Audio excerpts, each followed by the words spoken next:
आज हमारे साथ बंगाल से एक ऐसे युवा, बंगाल में आपने सुना होगा बंगाल टाइगर, लेकिन जो शख्स आप स्क्रीन पे देख रहे हैं, ये सच में टाइगर हैं।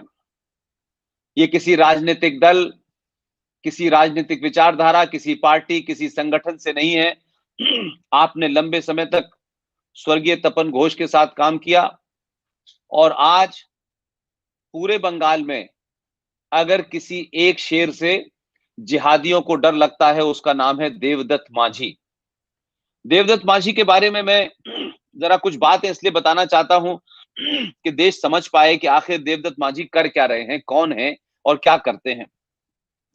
आज हिंदुत्व की लड़ाई, सनातन की लड़ाई जो है, हम तो देखते हैं कि दिल्ली में भी रिंकू शर्मा का हत्या हो जाती है, कभी अंकित शर्मा की हत्या हो जाती है, कभी अंकित सक्सेना की हत्या हो जाती है।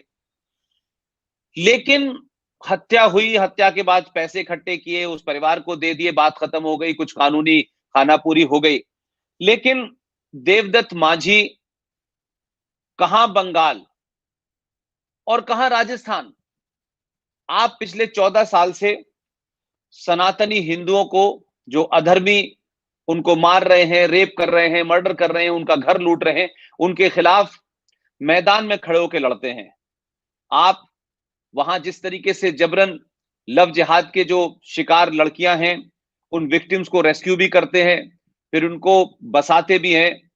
इसके अलावा आप सबको याद होगा कि एक शंभूलाल रगर नाम का एक मामला था राजस्थान का, और वसुंधरा राजे की सरकार थी और वो एक वीडियो वायरल हुआ था। वो वीडियो शंभूलाल रगर का उसके भांजे ने बनाया था और उसमें जो कुछ था वो सबको सामने वाली बात थी। लेकिन वसुंधरा राजे सिंधिया, जो भारतीय जनता पार्टी की मुख्यमंत्री थी, हिंदुत्व की सरकार थी, फिर भी जो शंभूलाल रॉगर थे, जिनके भतीजे ने वो वीडियो बनाया, उसको किस तरीके से जुवेनाइल कोर्ट जेल में डाल दिया गया। अब आप सोचिए कि एक आदमी बंगाल, जहां खुद ही इतनी बुरी हालत हो कि वहां हिंदुओं का सड़क पर निकलना नामुमकिन हो, सरकार, पुलिस, जिहादी, बांग्लादेशी, म्यांमार से आए हुए आतंकी, ये तमाम सब मिलके मार रहे हो।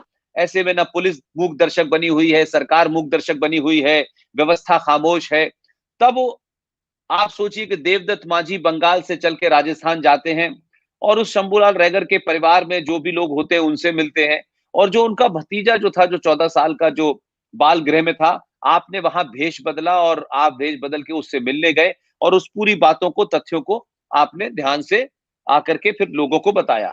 और बहुत सारे ऐसे काम कर रहे हैं जिसमें ये कह सकते हैं कि ना इनका किसी पार्टी से संबंध है, ना इनका पास कोई ये करोड़पति है। ये तमाम लोगों की मदद से काम करते हैं, लेकिन अकेले करते हैं। और एक और खास बात यह है कि अभी हाल में आपने देखा होगा कि जिस तरीके से जो बिहार के अंदर मुसलमानों का 80% आबादी वाला एक जिला है किशनगंज, जहां मैक्सिमम मुसलमान रहते हैं, जिहादी मुसलमान रहते हैं, यही वो जगह है जहां ओवैसी आकर के चुनाव जीता। अब आप ऐसी जगह में देखिए कि वहां के किशनगंज के मुसलमानों को ये लगता था, क्या कहते हैं, कि वो हर जगह जाके बदमाशी कर सकते हैं। वो जिहादी गए और वहां संथाल जो लोग हैं, उनके आदिवासियों के जमीनों पे जाकर के वहां नमाज पढ़ना शुरू की। उन लोगों ने मने किया, वो सीधे भोले भाले लोग थे, तो ये समझ रहे थे कि शायद ये जैसे हर एक को डरा देते उन्हें भी डरा देंगे। इन लोगों ने वहां कुछ बदतमीजी की, उन संथालियों ने फिर अपने तीरों से इनको मारा और उसके बाद में एक आध को तीर भी लग गया। और फिर बाद में जो सरकार वहां जैसी भी है, आप जानते हैं कि वहां नीतीश कुमार की सरकार है और वो किस तरीके से मुसलमानों को अपीस करने में लगे हुए हैं। वो भी मुसलमानों के जिस तरीके से कभी इमाम को तनख्वाह देने की बात करते हैं, कभी स्कॉलरशिप देने की बात करते हैं। तो वहां भी ये हुआ कि जिसने मारा था उसको मुसलमानों ने फिर दूसरे तीसरे दिन उसकी हत्या कर दी और उसमें 21 संथाली जो है वो फिर गिरफ्तार हुए, उन्हें जेल हुई। तो देवदत्त मांझी साहब वहां गए, उनकी कानूनी मदद की, उनकी पैसे से मदद की, उनके परिवारों के अंदर जो चीजें थी वो तमाम सारी चीजें दी। मेरा आज जो विशेष तौर पे देवदत्त मांझी जी को जो मैंने आज आमंत्रित किया है, मुझे खुशी है कि उन्होंने अपने तमाम मशहूर और मसरूफ थे तमाम सारे कामों में, उसके बावजूद भी उन्होंने मुझे समय दिया। लेकिन मेरा सवाल यह है कि बंगाल में जो हिंसा का नंगा नाच चल रहा है, पुलिस भी खामोश है। पुलिस गवर्नर की गाड़ी रोक लेती है, गवर्नर को किसी जगह जाने से रोकती है। गवर्नर साहब को मैंने रोते हुए देखा। आजाद भारत के इतिहास में पहली बार मैंने देखा कि एक गवर्नर के पैरों में एक महिला पड़ी हुई है और वो चिल्ला चिल्ला के कह रही है कि साहब क्या हम धर्म बदल लेंगे तो हम बच जाएंगे क्या? तो जिस देश में ये स्थिति हो रही हो, जहां पार्टीशन के समय वाले से भी भयानक स्थिति हो, जहां खुलेआम मुसलमान सड़कों पे तलवारें और बंदूकें लेके घूम रहा हो और सरकार उसे शरण दे रही हो, व्यवस्था खामोश बैठी हो, पुलिस भी एक तरफा कार्रवाई कर रही हो, गवर्नर भी असहाय नजर आता हो, ऐसे में जो 78 भारतीय जनता पार्टी के जो एमएलए जीते हैं, क्या वो अपने वोटर को, क्या वो अपनी कॉन्स्टिट्यूंसी में जाकर के उनसे बात नहीं कर सकते? या वो भी इतने डरपोक और दब्बू और कमजोर और कायर हैं कि वो सिर्फ चुनाव तो जीत गए हैं बीजेपी के नाम पर, लेकिन वो शायद अपने लोगों को बचाने नहीं जाना चाहते? तो मैं आपसे समग्रता में ये जानना चाहता हूं कि चुनाव के बाद की हिंसा देखी, गवर्नर साहब का हमने जाना आना भी देखा और सुना है कि कल जो शुभेंदु जी हैं, जिन्होंने ममता बनर्जी को हराया, जो इस समय वहां लीडर अपोजिशन बनाए गए हैं, क्या वो जाके गवर्नर से मिले? आपको कुछ जमीन पे क्या लगता है? कुछ बदला हुआ लगता है कि सब ये खानापूरी हो रही है कि प्रजातंत्र के माध्यम से धरना प्रदर्शन और भूख मौन व्रत रख करके ये हराना चाहते हैं उन जिहादियों को? ये कुछ हकीकत लगती है कि सिर्फ ये ऊपरी ऊपरी बातें हैं? आप अपनी बात को पूरी समग्रता में कहें और बेरोक टोक कहें, हम आपकी बात सुनना चाहते हैं। देवदत्त मांझी, आपका वी सपोर्ट पुष्पिन कुलसेस चैनल पे आपका स्वागत है। आप अपनी बात को पूरी ताकत के साथ रखिए। बहुत बहुत शुक्रिया। आइए। नमस्कार। जय श्री राम। मैं एक चीज शुरुआत में बताना चाहूंगा, वो ये है कि आपके पुष्पेंद्र जी, आपके साथ मेरा शायद 6-7 महीने बाद बातचीत हो रहा है। तो बीच में एक डेवलपमेंट है, वो ये है कि लास्ट जनवरी में, मतलब 2021 जनवरी में मैंने बीजेपी ज्वाइन किया। अच्छा। और इस बार मैंने चुनाव भी लड़ा कलकत्ता से, टोरंगी से। जो मेरा कॉन्स्टिट्यूएंसी है वहां पर 40% लगभग मुस्लिम है और क्रिश्चियन भी वहां पर अराउंड 5 to 7% है। तो एनीवे मैं चुनाव हार गया। और पर आपने जो बात बताया, ये पूरा दुनिया भर के हिंदू देख रहे हैं कि पश्चिम बंगाल में हिंदुओं का पैर के नीचे से किस तरीके से जमीन खिसक जा रहा था। ये तो हम सबको पता है। अभी हम लोग को ये वास्तव हो गया कि हिंदुओं के पैर के नीचे जमीन भी नहीं है और ऊपर छत भी नहीं है। हजारों हिंदू भाग रहे हैं। पोस्ट इलेक्शन रिजल्ट भी नहीं, इलेक्शन का रिजल्ट डिक्लेयर होना शुरू हुआ लगभग दोपहर 2:30-3 बजे मेरा ही रेसिडेंस पे जिहादियों ने अटैक कर दिया। लगभग 60-70 जन थे। अटैक किया, गोली चलाया, पर मैं उस समय काउंटिंग जहां पर हो रहा तो वहां पर था। तो जब कलकत्ता में एकदम दिन दहाड़े, दिन के उजाले में, वही 2 तारीख को जिस दिन इलेक्शन रिजल्ट डिक्लेयर हुआ, कलकत्ता में एक अभिजीत सरकार नाम का एक लड़का को पीट पीट के उसका हत्या कर दिया गया, उसके माँ के सामने, बड़े भाई के सामने। और उसके वो पशु प्रेमी था, वो रास्ते से कुत्तों को उठाकर वो लोग इलाज वगैरह करता था। 3 कुत्ते को भी वो लोग ने मार दिया। और ये हिंसा पूरा बंगाल में चल रहा है।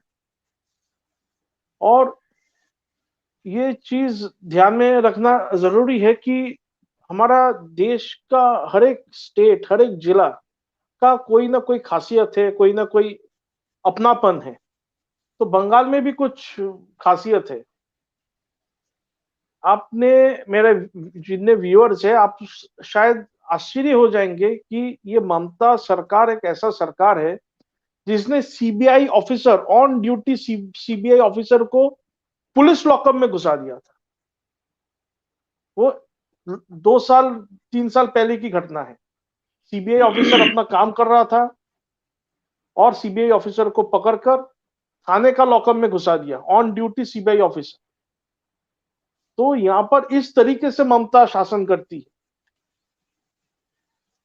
गवर्नर साहब का पैर में जो औरत गिर के रो रही थी, बोल रही थी कि हम लोग धर्म परिवर्तन कर लेंगे तब सब ठीक हो जाएगा, क्या ये 100% उसी दिशा में राज्य जा रहा है? ये जो तांडव चल रहा है, अत्याचार चल रहा है हिंदुओं के ऊपर, ये केवल प्रेशर दिया जा रहा है कि आप धर्म बदल लो, पार्टी बदल। अभी तो पार्टी बदलने का प्रेशर दिया जा रहा है, फिर बाद में धर्म बदलने का भी प्रेशर दिया जाएगा।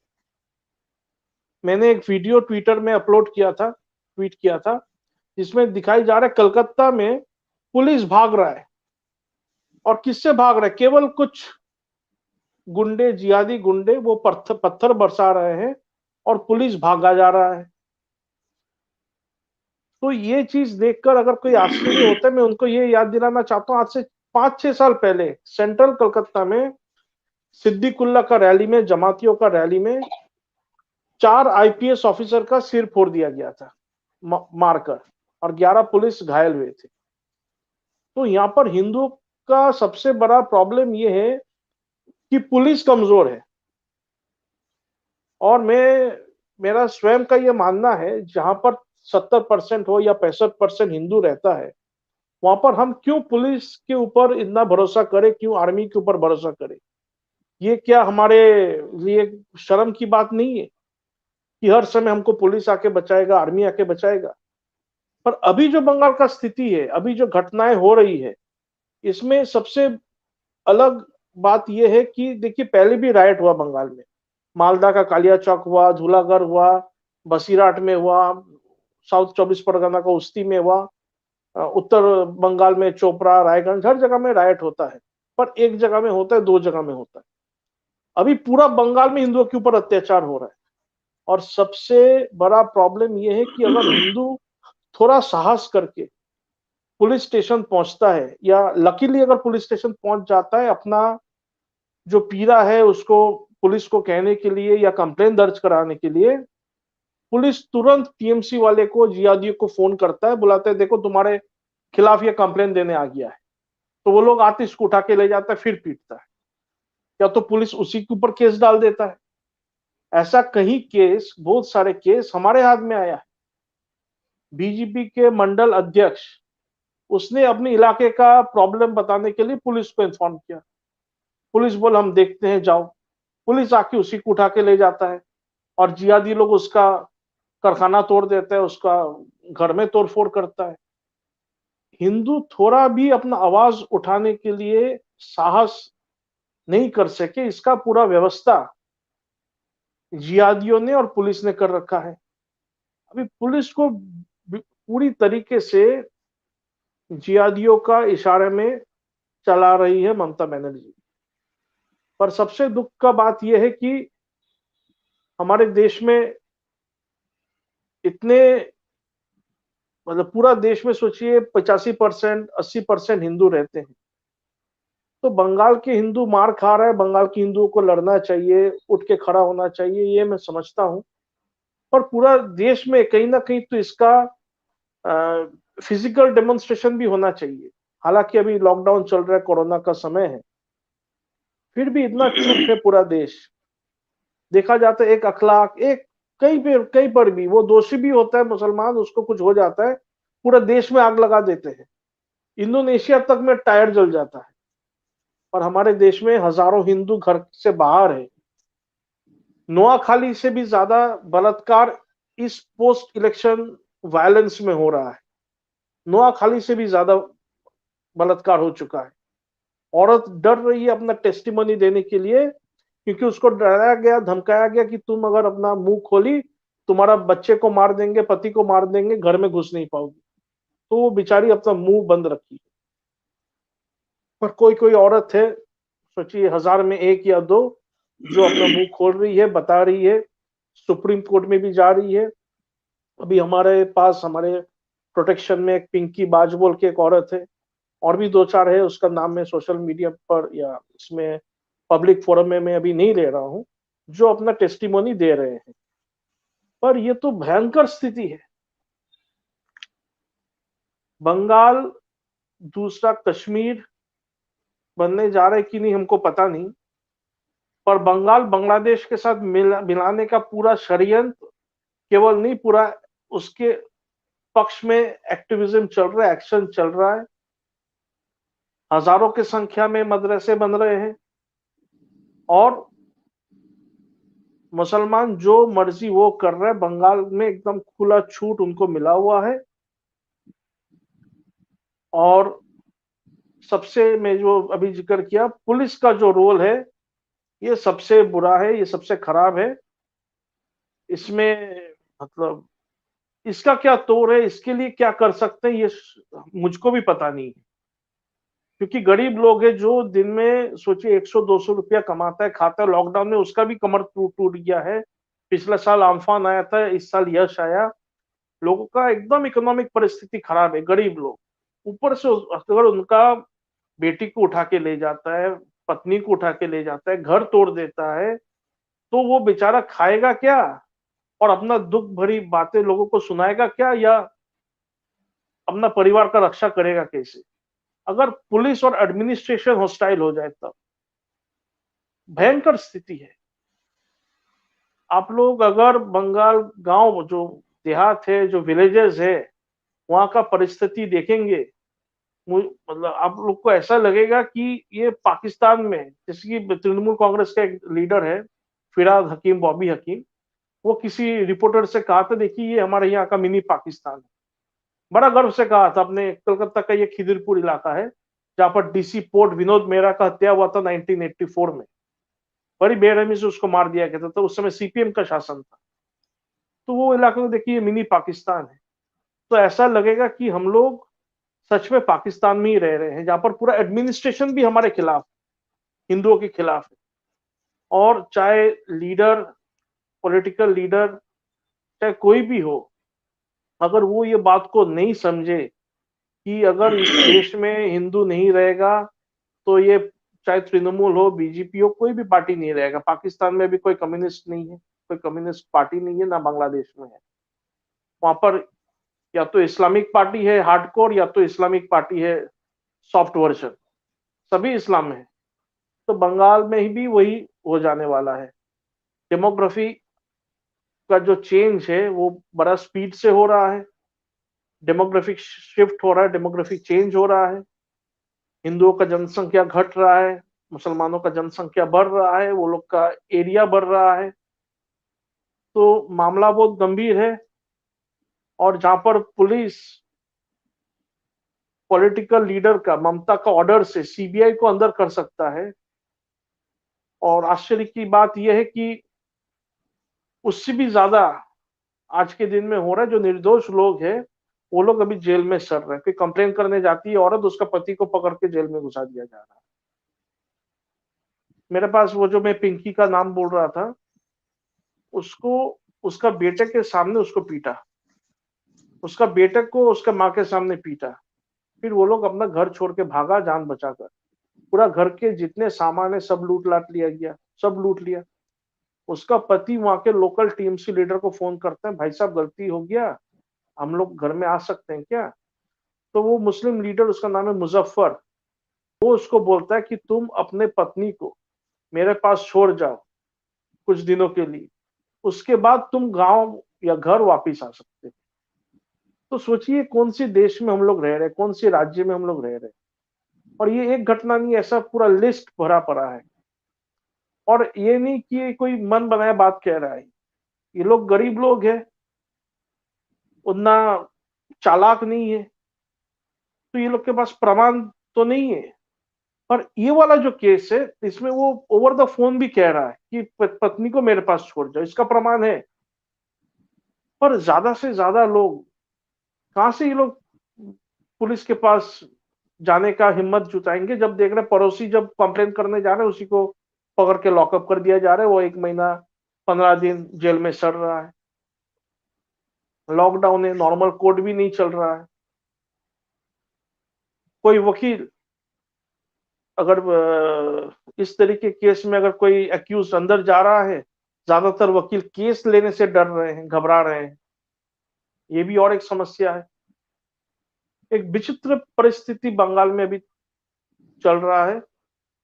और मुझे पता नहीं, सच में पता नहीं कि इसका आगे क्या होने वाला है, कैसे ये राज्य चलेगा, कैसे यहाँ पर हिंदू वापस नॉर्मल लाइफ में आएंगे, ये समझ में नहीं आ रहा है। क्योंकि जो तानाशाही चल रहा है, ये लोग मार मार के थक जा रहे हैं और हिंदू मार खाते खाते थक जा रहे हैं। और पुलिस चुप बैठा है और जो हिंदू जा रहे हैं उसी को पकड़ कर रगड़ दिया जाता है। पर ये हम लोग का एक हम लोग के लिए अच्छी बात है कि सोशल मीडिया पर पूरा दुनिया भर से जो प्रेशर बनाया जा रहा है, जो ग्रुप्स सपोर्ट भेज रहे हैं बंगाल में, ये बहुत एनकरेजिंग है।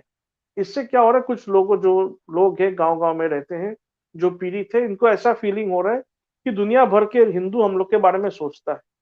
यहाँ के पुलिस ना सोचता हो, हमारे चीफ मिनिस्टर ममता बनर्जी हम लोग को रगड़ रही हो, पर दुनिया भर के जो बाकी हिंदू है, ये लोग हमारे बारे में सोचता है, कोई तो सोचता है, कोई तो कुछ कर रहा है, चाहे तिरपाल भेज रहा हो, खाना भेज रहा हो या कोर्ट केस के लिए मदद भेज रहा हो। तो ये एक पॉजिटिव साइन इसमें दिख रहा है, जो global Hindu brotherhood at least virtually या एटलीस्ट सोशल मीडिया के द्वारा या एटलीस्ट कुछ सामान भेजकर हो, ऐसे हो रहा है। पर इसमें तो गवर्नमेंट प्रेशर में नहीं आ रहा है, चाहे ये स्टेट गवर्नमेंट हो, बाकी स्टेट गवर्नमेंट हो या सेंट्रल गवर्नमेंट हो। तो लेकिन इसमें कैसे हिंदू जी माची साहब एक बात मैं नहीं समझ पा रहा कि हिंदू भी वहां है, मुसलमान भी वहां है, वो मुसलमान भी वही खाना खा रहा है, हिंदू भी वही खाना खा रहा है।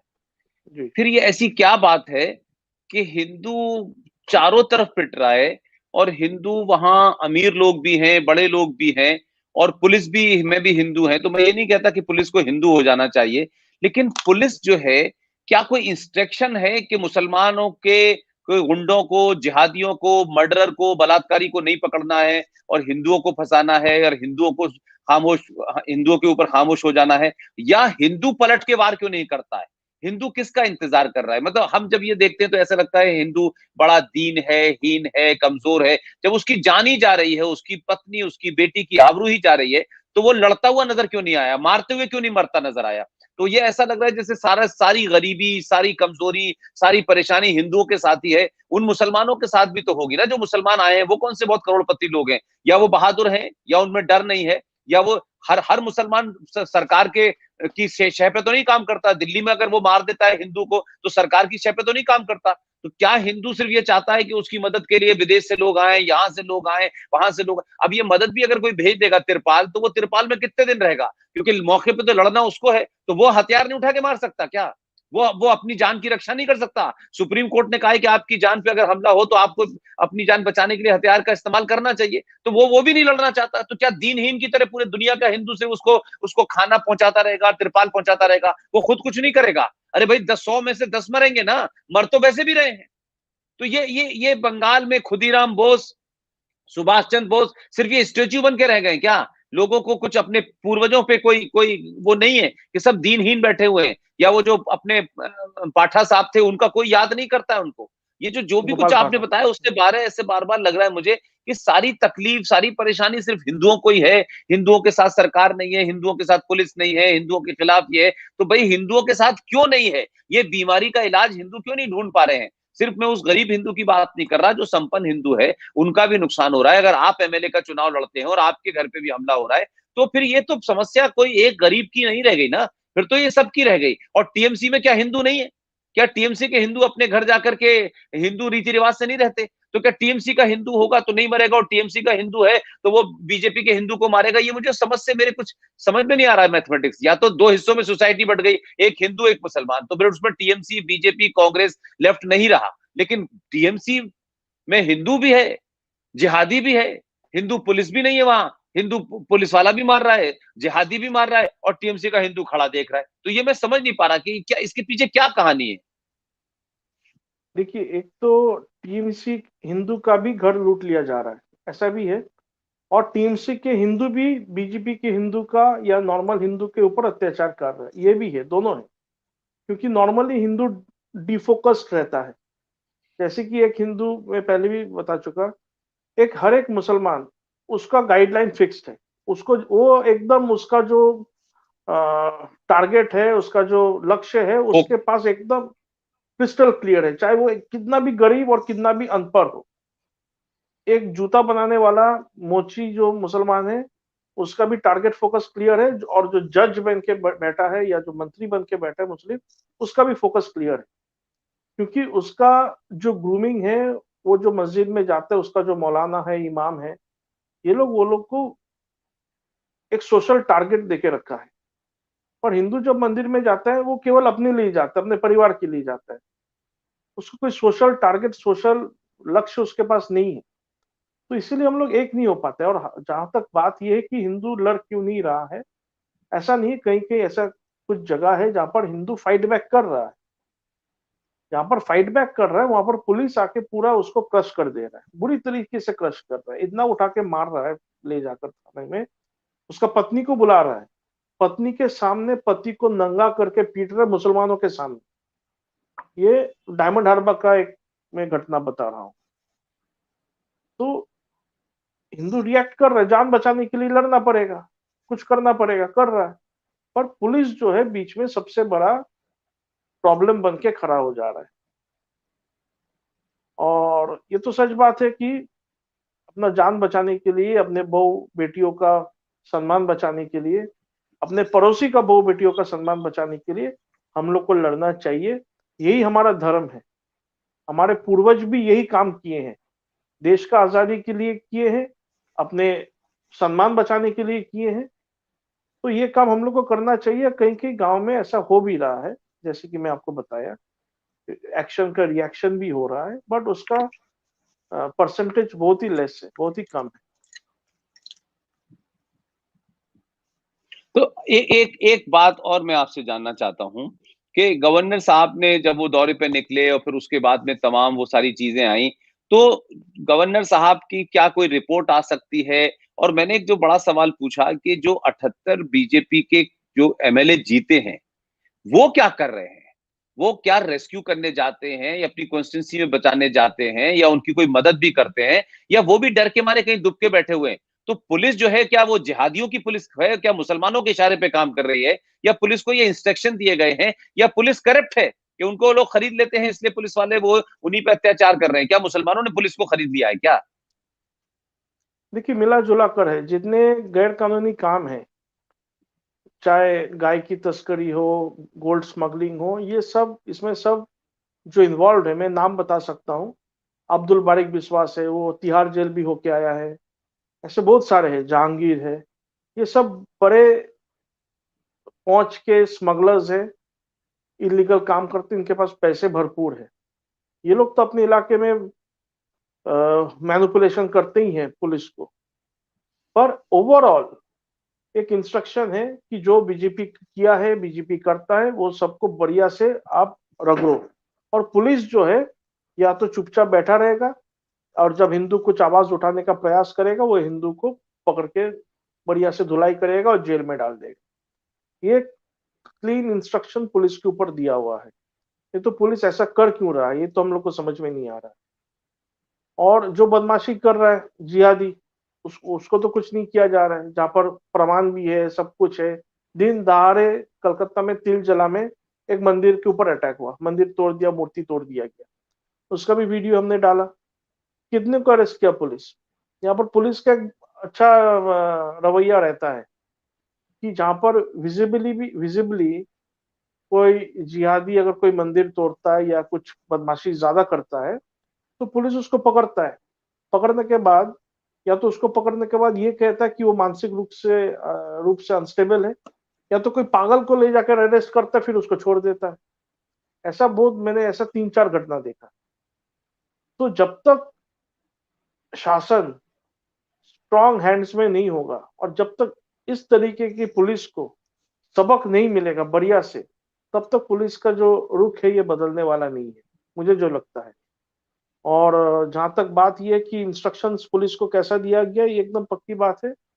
भाजपा का जो कार्यकर्ता है, या जो प्रो बीजेपी है, या तो ओवरऑल हिंदू इलाके से, देखिए बीजेपी को बड़ा वोट मिला, अच्छा 2 करोड़, लगभग 2 करोड़ 25-30 लाख वोट मिला है, और ये बड़ा संख्या है। तो यहाँ पर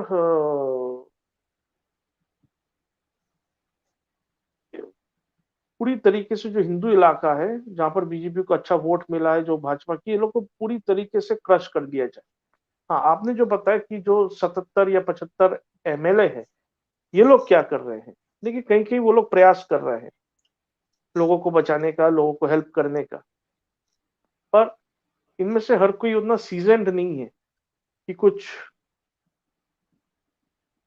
तुरंत में करे। ये लोग कोई प्रिपेयर्ड नहीं था कि ऐसा हो जाने वाला है, ऐसा होने वाला है। लोगों को सोचने में 10 दिन लग गया कि क्या आखिर हो क्या रहा है। सुबह हो रहा है, झमेला चालू हो रहा है, दुकान लूट लिया जा रहा है, घर के लोगों को आके पीट रहा है, रात को भी आके पीट रहा है, पुलिस कंप्लेन नहीं ले रहा है। तो लोगों को समझने भी समय लग गया। हमारे घर में 2 तारीख को अटैक हुआ। 2 तारीख से ईच एंड एवरी डे, 2 तारीख, 3 तारीख, 4 तारीख, ईच एंड एवरी डे मैं कोई ना कोई विक्टिम के घर में जा रहा हूँ या दुकान में जा रहा हूँ या मोहल्ले में जा रहा हूँ और प्रयास कर रहा हूँ वो लोग को कॉन्फिडेंस वापिस आए, वो लोग वापिस अपना जो काम है, कर्तव्य है, समाज के प्रति, देश के प्रति, अपने घर के प्रति, ये वो निभाए। और उसके लिए जो जो सपोर्ट चाहिए, मैं उनको ये कह रहा हूँ कि देखिए, भगवान आपके पास सपोर्ट पहुंचा देगा। आप जब धर्म के लिए, देश के लिए काम करोगे, निश्चिंत रहिए, आपके पास भगवान का आशीर्वाद आने वाला है।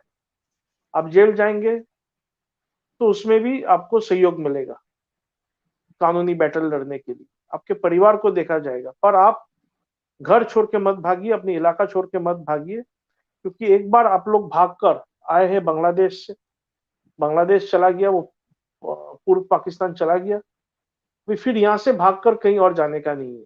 ऑलरेडी लोग नॉर्थ बंगाल से जाकर आसाम में घुस गए थे, आसाम में कैंप बना था। बंगाल से जो लोग हैं, जो मार खाया है, वो आसाम में, नॉर्थ बंगाल से बहुत लोग चले गए थे, अभी धीरे धीरे बहुत वापस भी आ गए। तो यही समझाने का प्रयास है कि भागने से काम नहीं चलेगा, जमीन में खड़ा रहना है और देश और धर्म के लिए लड़ाई लड़ना है। ये सीधा हिसाब है और इसका कोई शॉर्टकट नहीं है। नहीं मांझी साहब, सवाल ये नहीं है, सवाल ये है कि 78 के 78 या 75 के 75 एमएलए विधानसभा का स्पेशल सत्र बुलाने के लिए क्यों नहीं चिल्लाते? अरे आवाज तो जाएगी ना। आप 75 हैं, कम से कम ये तो नहीं है क्या कहते हैं आप 1-2 हैं। आप विधानसभा का सत्र बुलाइए, वहां बहिष्कार करिए, हंगामा करिए। मैं इंडिविजुअल बात नहीं कर रहा, वो 75 के 75 इकट्ठे होकर के कहीं जाएंगे तो एक पॉलिटिकल मैसेज जाएगा, लोगों में खबर बनेगी। अब इंडिविजुअल कोई जाता है नहीं जाता है बात अलग है, लेकिन ठीक है कि वहां पे जिहादियों के पास तो सरकार हो तब भी वो जिहादी होता है, सरकार की मदद हो तो वो और बड़ा जिहादी हो जाता है। लेकिन भाई अगर 70-75 एमएलए पूरे बंगाल में निकलेंगे तो क्या वो ये काम नहीं कर सकते? क्या ममता बनर्जी को लिख, भाई वो भी तो शपथ लेकर के एमएलए बने हैं ना, क्या वो विशेष सत्र बुलाएं और कहें कि बंगाल के अंदर जो कत्लेआम हो रहा है उस पर बहस होनी चाहिए, तो खबर तो बनेगी ना, पॉलिटिकल मैसेज तो जाएगा ना। लेकिन जी वो जी। अपने घरों में बैठे हुए हैं और वो सोच रहे हैं कि वो ये होगा, तो ये तो एक तरीके से खाना पूरी हो गई ना। आपको लोगों ने वोट दिया है, आपको लोगों ने जिताया है, उन हालात में जिताया है। अब आप जीतने के बाद भी आप अपने आप को कायरों की तरह से काम करें तो फिर तो कोई मतलब नहीं होता ना। जी, हमारे जो लीडर ऑफ अपोजिशन है, शुभेंदु जी, शुभेंदु अधिकारी जी, उन्होंने सब एमएलए को लेकर आज, मतलब गया कल और आज, उन्होंने स्पेशल मीटिंग किया और उन्होंने रणनीति तैयार किया है कि विधानसभा में उनका क्या स्टेप्स होने वाले हैं, कैसे वो लोग विधानसभा में वो लोग व्यवहार करेंगे। इसका मीटिंग आज भी हुआ, कल भी हुआ था। तो मैं आशा करता हूँ कि विधानसभा में जो नीति है, जो कार्य है, शुभेंदु जी जो कि एक डायनामिक लीडर है, तो शायद, I think, I hope he will discharge his duty properly. मैं ये सोचता हूँ ऐसा वो होगा, बाकी एमएलए को साथ लेकर।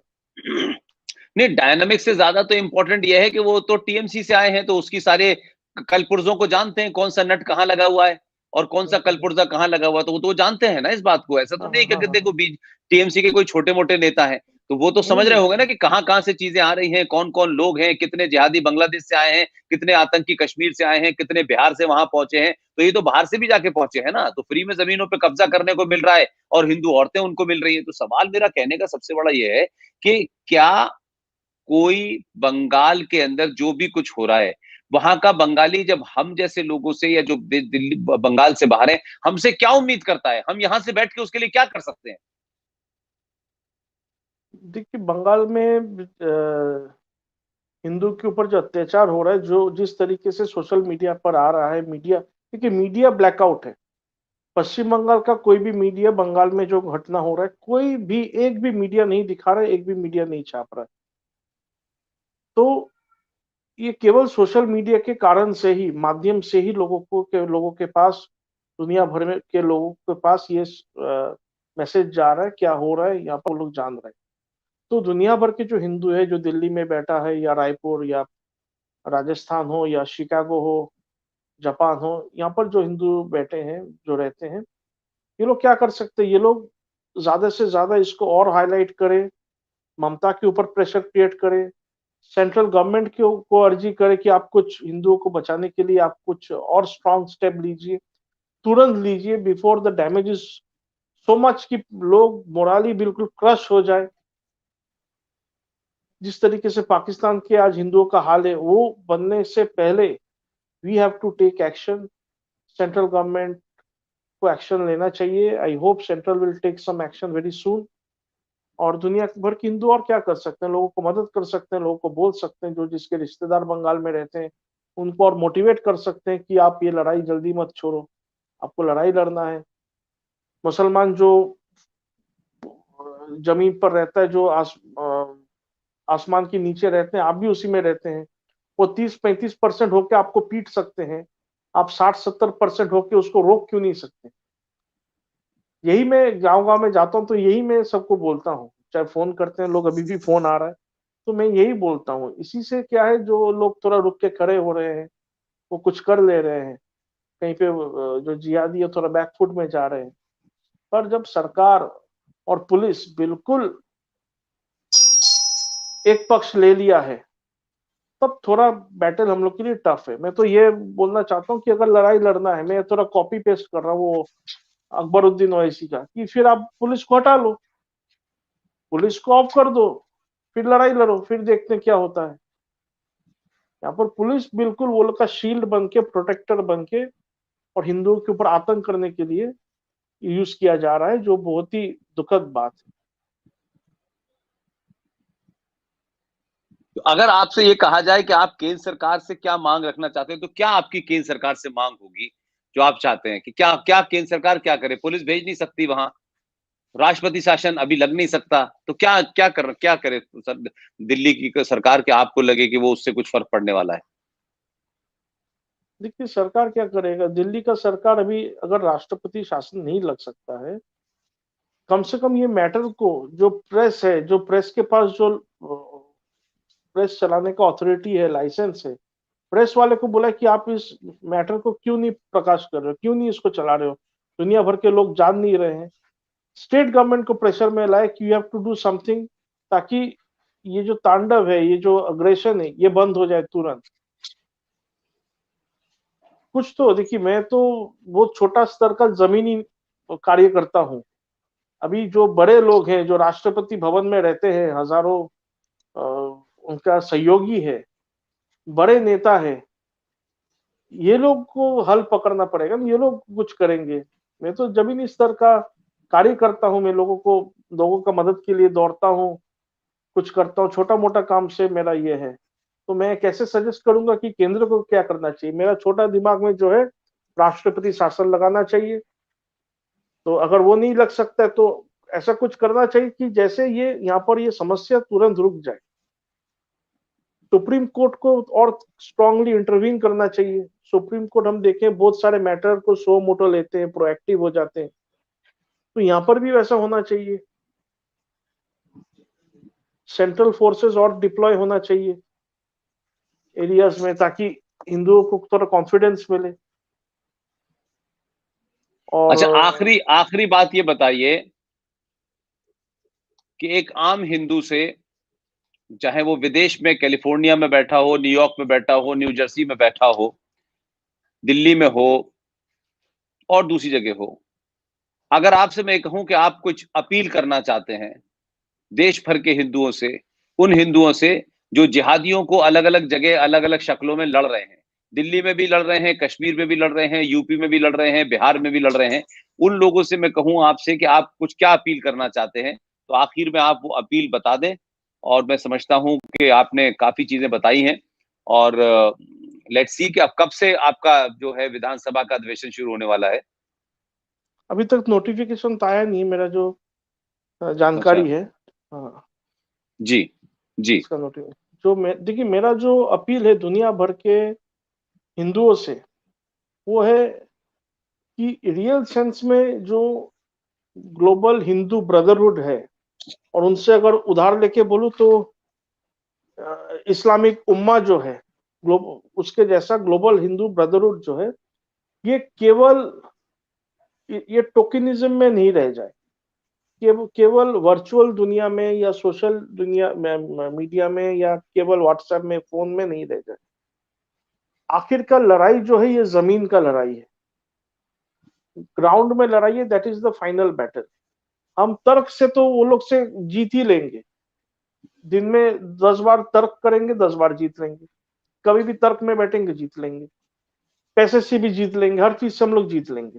भारत का बात कर रहा हूं। पर आखिर का जो लड़ाई है जमीन का लड़ाई है।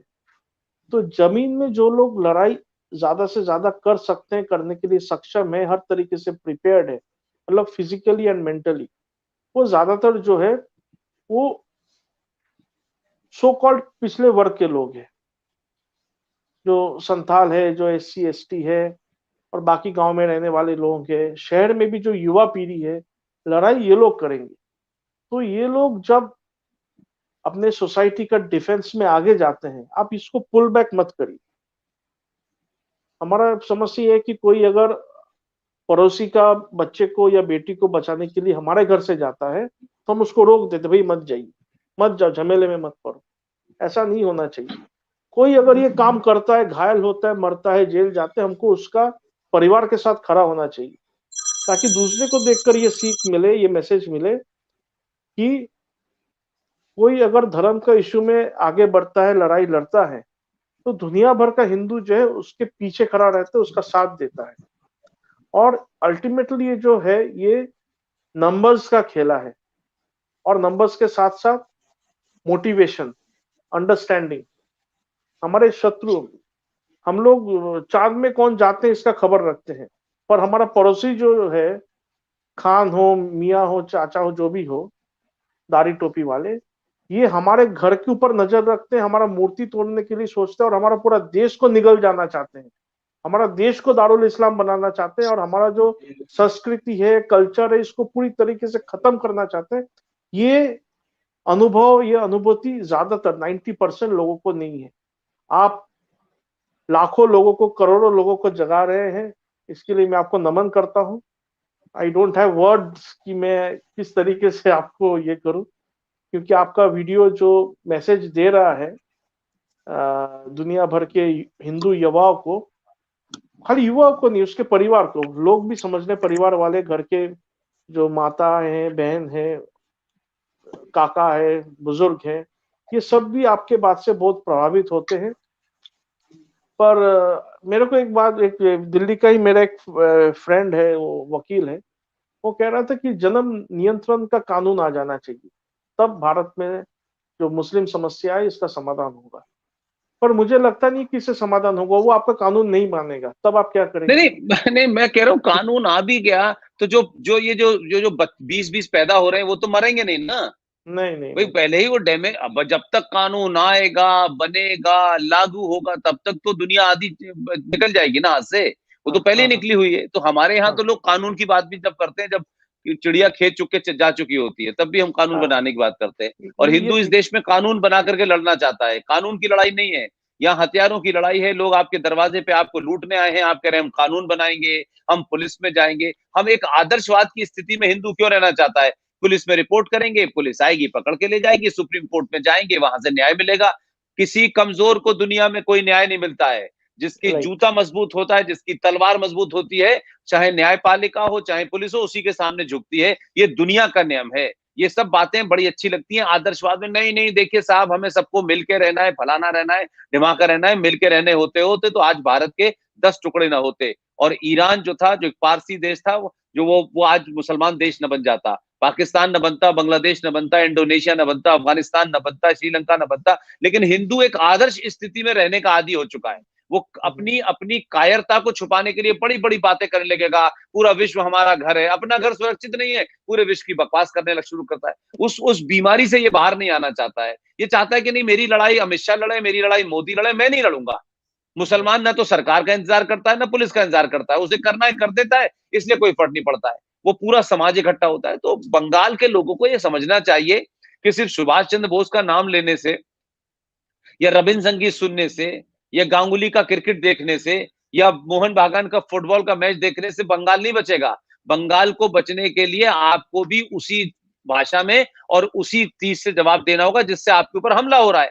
आप जनगण गाने लगेंगे, आप भारत माता की जय करने लगेंगे, जय वे करने से कुछ नहीं होता है। अगर आपके जूते में ताकत है, अगर आपकी तलवार में ताकत है, तो बड़े से बड़ा आपके नीचे सर झुका देगा। इसलिए लड़ाई दो सभ्यताओं की नहीं है, लड़ाई एक ऐसे मजहब की है जो 1400 साल पहले बलात्कार, लूट और परपंच से बचा था। उसका फिलॉसफी यही है, लूटो, खाओ, मारो, जिंदा रहने वाली औरतों को पकड़ लो तो जमीन पे हूरें मिलेंगी, और मर गए तो फिर अल्लाह मियां ने वहां पे ऊपर बार खोल रखा है, वहां लड़कियां डांस कर रही हैं, वहां पे हूरें मिलेंगी। तो ये फलसफा जो है पूरा दुनिया के अंदर चल रहा है, वो चाहे फ्रांस में हो, चाहे जर्मनी में हो, चाहे दिल्ली में हो, चाहे बंगाल में हो, इस फलसफे को उसी फलसफे से जवाब देंगे। भारत आखिर फ्रांस से राफेल खरीद रहा है ना, तो राफेल क्यों खरीद रहा है? इसलिए कि राफेल का मुकाबला जिनसे करना है उनके पास राफेल जैसा था, तभी हमने उस मुकाबले में वो लाए ना। ऐसा तो नहीं कि राफेल का मुकाबला हम माचिस की डिबिया से करेंगे। तो ये तो फिर हिंदुओं को समझ में आना चाहिए ना। पुलिस आएगी, सरकार आएगी, राष्ट्रपति शासन होगा, अरे भाई वो ठीक है, वो पड़ोसी के पास तो रोज पुलिस नहीं खड़ी रहेगी ना, जहां वो मुल्ला खड़ा हुआ है वहां तो वो नहीं खड़ा होगा ना। वो चाहे इनकलाब हो, चाहे बारी हो, चाहे रशीदी हो, चाहे फरीदी हो, वो सब तो वही है ना। तो आपको तो गली गली मोहल्ले की लड़ाई लड़नी है, और दुनिया में कोई आपकी मदद नहीं कर सकता है। और जब मदद की आदत पड़ जाती है ना, तो आदमी लड़ना छोड़ देता है, ये भी ध्यान रखिए। फिर उसे लगता है ठीक है, कोई खाना दे देगा, कोई बरसाती दे देगा। हर वक्त दीनहीन की हालत में रह के नहीं हो सकता है। अपने पूर्वजों को याद करें और ये ध्यान रखें कि मौत एक ही बार आती है। भगवान भी उनकी मदद करता है जो अपनी मदद करते हैं, जो अपनी मदद नहीं करते भगवान भी उनकी मदद नहीं करता है। तो पूरा देश उनको पैसा दे सकता है, खाना दे सकता है, त्रिपाल दे सकता है, लेकिन उसके बाद क्या एक बार देने से बात समाप्त हो जाएगी? वो जिहादी तो आपके घर के बाहर बैठा है, वो तो आपकी बेटी पे, आपकी बीवी पे उसकी निगाह है। एक बार एक जिहादी की गर्दन काट दोगे, 15 जिहादी डर जाएंगे, लेकिन आप ये काम नहीं करेंगे, आप भाग जाएंगे निकल के। वो जिहादी नंगा खड़ा हुआ है, उसको कुछ खोने के लिए नहीं है, वो आपकी बेटी को भी, बीवी को भी ले रहा है, आपकी जमीन को भी ले जा रहा है, आपके मकान को भी ले जा रहा है। आप भाग रहे हैं, आप पुलिस में रिपोर्ट लिखाने जा रहे हैं। इतनी मार खाने के बाद समझ में नहीं आ रहा लोगों के कि पुलिस कुछ नहीं करेगी। पुलिस उत्तर प्रदेश में भी कुछ नहीं करती है, दिल्ली में भी कुछ नहीं करती है। क्या कर लेती है पुलिस? जिन लोगों को 26 जनवरी में नंगा नाच करना था उन्होंने कर लिया। यहां सड़क रोक करके सीए पे, शाहीन बाग पे लोग बैठ गए, सुप्रीम कोर्ट ने क्या कर लिया? कोर्ट ने कुछ रोक पाई किसी को? पुलिस रोक पाई किसी को? सुप्रीम कोर्ट के आदेश के बाद भी नहीं हटे। तो आपको उतना ही बेहया और मक्कार बनना पड़ेगा, उतना ही ताकत के साथ जवाब देना पड़ेगा। सिर्फ आदर्शवाद की बातों से नहीं होगा कि सफेद रंग का कुर्ता और भगवा रंग का कपड़ा डाल करके आप वहां चले गए विधानसभा में और भारत माता की जय कहा। भारत माता की जय कहने से कुछ नहीं होगा। भारत माता की जय जब होगी जब उतार के 4 जूते जिहादी के मुंह पे मारेंगे और कहेंगे भारत माता की जय, तो जिहादी डर जाएगा। मांझी साहब, आपने अपनी बात रखी, अपने विचार रखे, और तब भारत माँ भी खुश होंगे। नहीं, मैंने वही कहा ना, भारत माँ भी सोचती होगी कि कैसे उसके भक्त हैं जो भारत माँ को नहीं बचा पा रहे। दुर्गा की पूजा तो बहुत करते हैं आप लोग, लेकिन दुर्गा कोई बनना नहीं चाहता। जब जिहादी आता है तो दुर्गा, जो माता की जो पूजा कर रही होती है, वो भाग जाती है। अरे दुर्गा से कुछ सोचो कि उसके हाथ में तलवार है, चंडी का रूप धारण करो। अगर जानी जा रही है, इज्जत ही जा रही है, तो फिर उसके बाद क्या बचेगा? सब कुछ खो के भी जिंदा रहे तो मर के जीने से अच्छा फायदा मर जाओ। तो जब मर नहीं है तो मार के मरो यार। सुप्रीम कोर्ट के भरोसे बैठे रहोगे कि सुप्रीम कोर्ट न्याय देगा, तो वहां न्याय दे रहे होते तो आज तक 40-40, 50-50 साल से मुकदमे पड़े हुए, वहां कोई पूछने वाला नहीं है।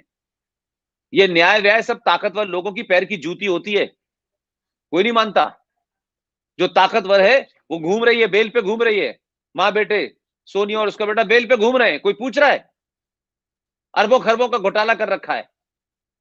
लेकिन हिंदू को लगता है नहीं, हम पुलिस में जाएंगे, रिपोर्ट लिखाएंगे, फिर वहां से पुलिस वाला आएगा, फिर वो उसको ले जाएगा। ये कौन किस दुनिया में रह रहे हो भाई?